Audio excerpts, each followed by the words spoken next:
I make sure that the creativity of Scott Chandler is correctly communicated by the performers. A lot of the resources that we draw from, believe it or not, come from activities outside of drum corps. I work very closely with personal trainers, Pilates instructors, yoga instructors. People understand body mechanics radically different from what this activity really understands and does.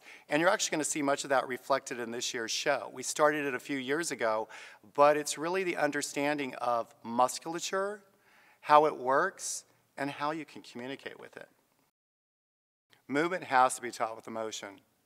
That's something I learned from Scott many, many moons ago. It's also something I learned from Stanley Knob. You can't just teach mechanics, you have to teach emotion.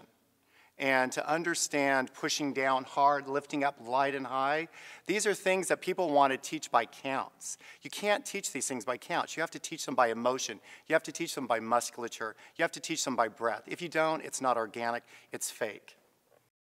It starts in January. Cardiovascular system, muscular system, emotional system, and the big challenge this year was the cognitive system. We get kids who are master musicians. They work with metronomes. We can't teach the movement that we're teaching them with a metronome. It doesn't work that way. It's about emotion. So imagine taking these kids who through 15, 20 years of their lives, private lessons, symphony, wherever they practice, wherever they learn musically, and this whole metronome idea, they have to be able to master that, but we've had to teach them to master a completely different side of their brain, and that is emotion, time, and space. And they have to be able to do all of this. And when we started teaching them this, they were freaking out. They didn't know how to do it.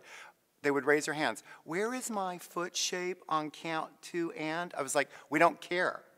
We don't care where it's at. It's not what matters. What matters is the weight you're communicating, the emotion you're communicating. And to actually break that all down and rebuild it up so that they can actually have precision of time, but also have emotion. Boy, what a challenge that was. And I listened to Wayne when you were interviewing Wayne, and he talked about it. That's where it comes from. This is not just us going over and sprinkling emotion on top of kids and, oh, come on, perform better. We had to train them to explore emotion. When you actually start seeing them move at animals, we spent hours after hours after hours after hours of saying to people, look at resource materials of how deers move. What does a deer really look like? Why does it look that way? Scott would come into rehearsal and go, John, the deers are way too pretty. I mean, we're talking the rite of spring. We're talking like the earth is rumbling, the earth is breaking apart. The deers don't look pretty. They're not Bambi. They're terrified. They don't know what's going on. They don't know if they're being, stalked or what. And so to teach kids how to come up with this and then put that on top of the music they're playing, it was so much fun. It's amazing, and I hope everybody loves it because I do. They blow me away every time.